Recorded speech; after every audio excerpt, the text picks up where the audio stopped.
right, my friends, lecturette number 3. In this lecturette, we're going to talk a little bit about velocity. I'm picking up from lecturette 2. If you haven't seen them, back up, check it out.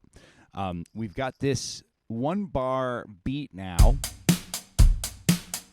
and a bar of silence. And to make things real simple, first off, I'm going to double click this, open the piano roll editor, and what I'm going to do, now I've got this 2 bar MIDI item, but the second bar is blank. And one thing I can do really simply is I'm right-clicking to select everything, right? I'm going to select all those notes, and I'm going to hit Command or on PC Control-D and duplicate it. Now, you might be saying, why would I do that? Well, I might do that because maybe I want to have one different element in the second bar. Let's add a note. By the way, I want to point one thing out. You see this little magnet?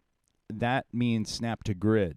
My grid is an 8th note. So no matter where I point, I'm always going to be on the grid. If I turn that off, then I can put these things wherever I want them. Right now, I don't want to do that. I'm going to leave this snapped on. And now I've got this 2 bar beat.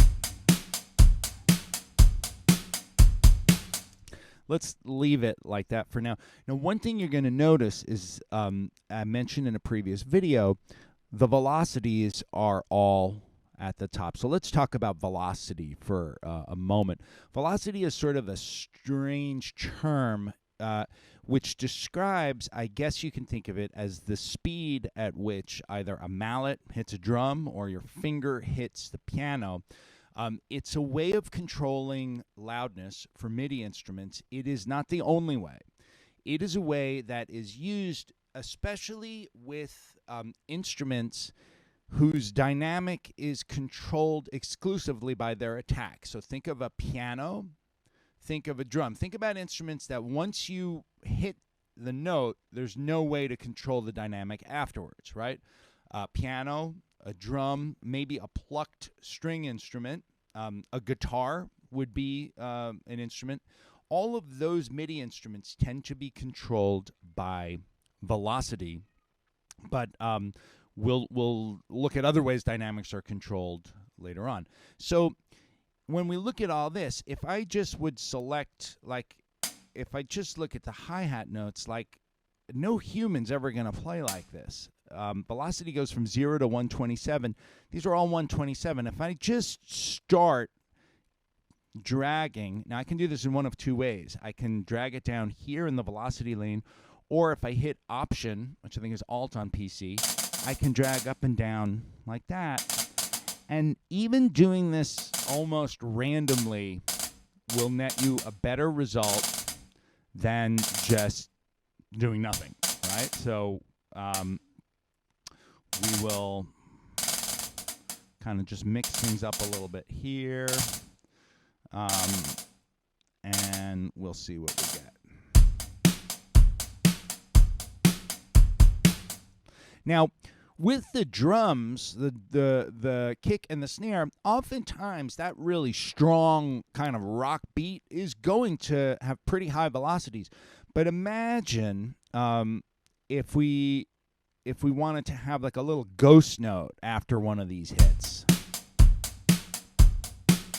like maybe here on the snare. I'm going to pull the velocity. It's already going to be the same as the last velocity. I'm going to pull this way down, and now we've got something like this. And another thing I could do here, let's get rid of that, is I could change my grid to 16th, right? And now I could make this shorter, and I could put a little ghost note right there, so it's going to sound like this. That's pretty cool. We could have another one like right here, maybe for the kick, right? And now we begin to sort of get into a place where we're making something that sounds a little bit more like music, right? Now we've got this 2 bar loop. We can extend it indefinitely. We've got some velocity going on.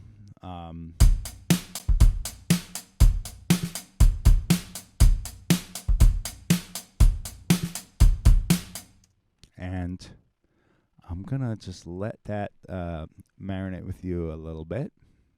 I hope you enjoyed.